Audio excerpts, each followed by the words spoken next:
O ministro da Fazenda, Fernando Haddad, afirmou ontem que o governo fará contingenciamento e bloqueio de verbas no orçamento deste ano. Segundo Haddad, o relatório bimestral de receitas e despesas será publicado na próxima segunda-feira. Já o presidente Lula disse em entrevista à TV Record, na terça-feira, que ainda precisa ser convencido pela equipe econômica da real necessidade de se cortar gastos e avisou que não é obrigado a cumprir a meta fiscal. Veja, primeiro eu tenho que estar convencido se há necessidade ou não de cortar. Você sabe que eu tenho uma divergência histórica e uma divergência de conceito com o pessoal do mercado. É que nem tudo que eles tratam como gasto, eu trato como gasto. Você não é obrigado a estabelecer uma meta e cumpri-la se você tiver coisas mais importantes para fazer. Esse país é muito grande. Esse país é muito poderoso. O que é pequeno é a cabeça dos dirigentes desse país e a cabeça de alguns especuladores. Porque esse país não tem nenhum problema se é déficit 0, se é déficit 0,1, se é déficit 0,2, não tem nenhum problema para o país. Também nessa terça-feira, num evento fechado no Planalto, Lula disse a representantes da indústria de alimentos que o Brasil crescerá mais do que 2,5%, abre aspas, se o dinheiro circular, fecha aspas. O presidente afirmou ainda que a população mais pobre não compra dólar, mas comida. Bom, acho que todos vão querer aqui comentar, porque, Augusto, vamos começar aqui com você, Adalberto Piotto. Então, vamos lá. Lula diz que há uma divergência de conceito, o que ele chama, o que alguns dizem que é custo, que é gasto, ele chama de investimento. É isso? Para o mercado? O Lula, se ele se ouvir e ele tiver alguma coisa para pensar lá dentro, ele para de falar, porque é uma sucessão de bobagens. Essa do pobre não compra dólar, compra comida, mas o Ministério da Saúde já é uma bobagem em si, mas vamos lá.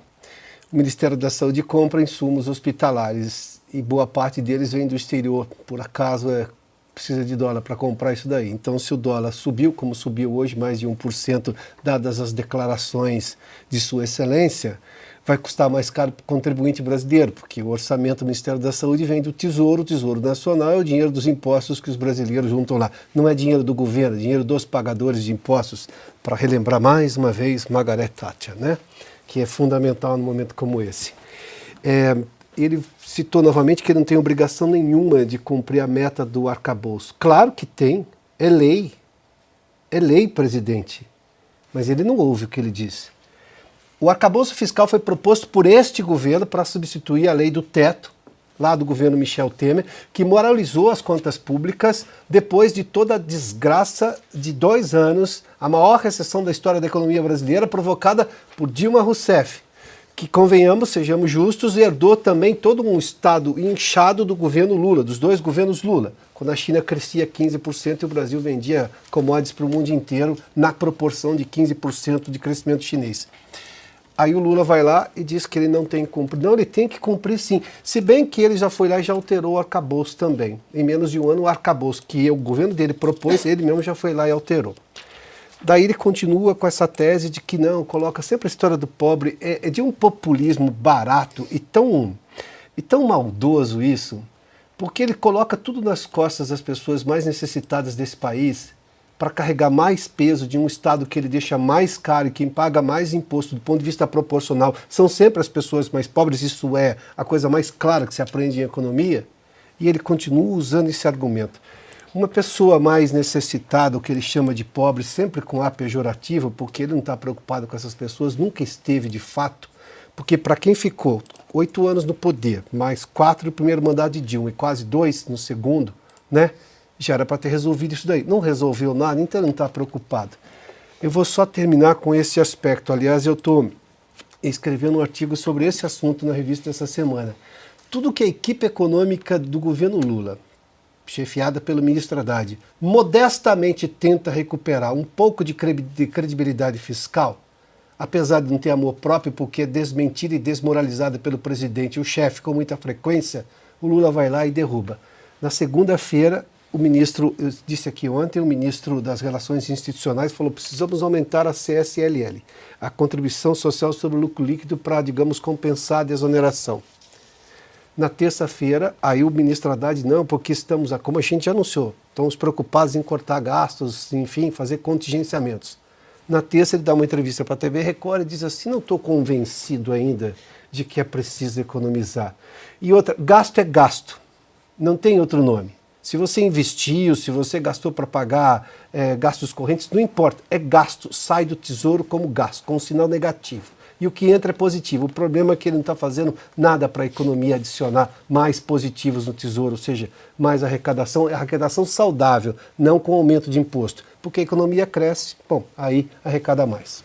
Pois é, Carlos Cauti, o mercado trabalha com expectativa, né? Cada fala aí do presidente Lula, ele que agora tem feito uma série de entrevistas aí para rádios menores, agora essa da TV Record, e obviamente a bolsa despenca, dólar dispara, desregula o mercado, enfim. O que fazer diante dessa situação, hein, Carlos Cauti? Eu sempre digo para todo mundo, compre dólares, né? Porque é a coisa mais fácil do mundo que podemos fazer, porque todo mundo pode se precaver de um presidente que evidentemente está divorciado da realidade, né? Porque uma entrevista dessa é um passeio no delírio. Lula falar que não está convencido que tem que cortar gastos. Não, assim, não estou convencido na força de gravidade, não está convencido que boi não voa, não está convencido que não se bate mulher mesmo que for corintiano, não está convencido que violar lei é crime, né? Porque está na lei. Isso, evidentemente não, porque a lei não vale para eles, né? A lei só vale para os outros, para eles roubar não é penalmente perseguível. Então,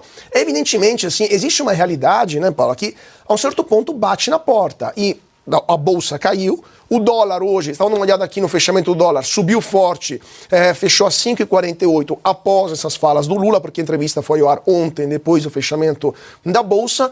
Ou seja, a realidade que tem esse viés neoliberal, né? A realidade sempre tem esse bias neoliberal, a certo ponto bate na porta, ela vai bater, depois ela, se não abrir a porta, ela vai dar chute, depois ela vai dar cabeçada, e depois o dólar chega a 6, a bolsa cai, e os investidores estrangeiros tiram 40 bilhões de reais da Bolsa de Valores de São Paulo.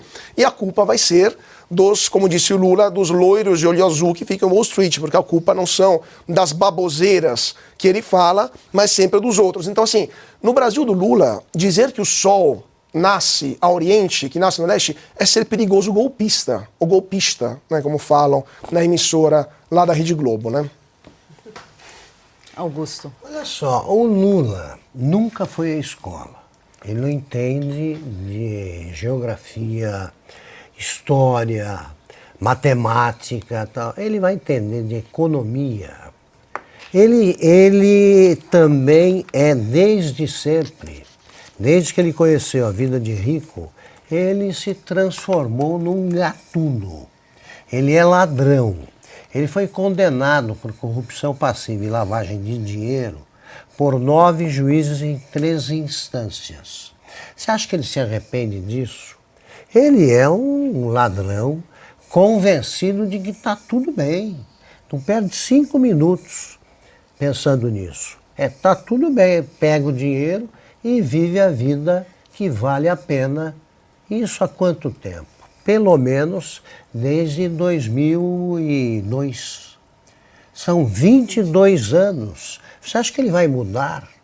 Agora, eu acho muito estranho o pessoal que o segue.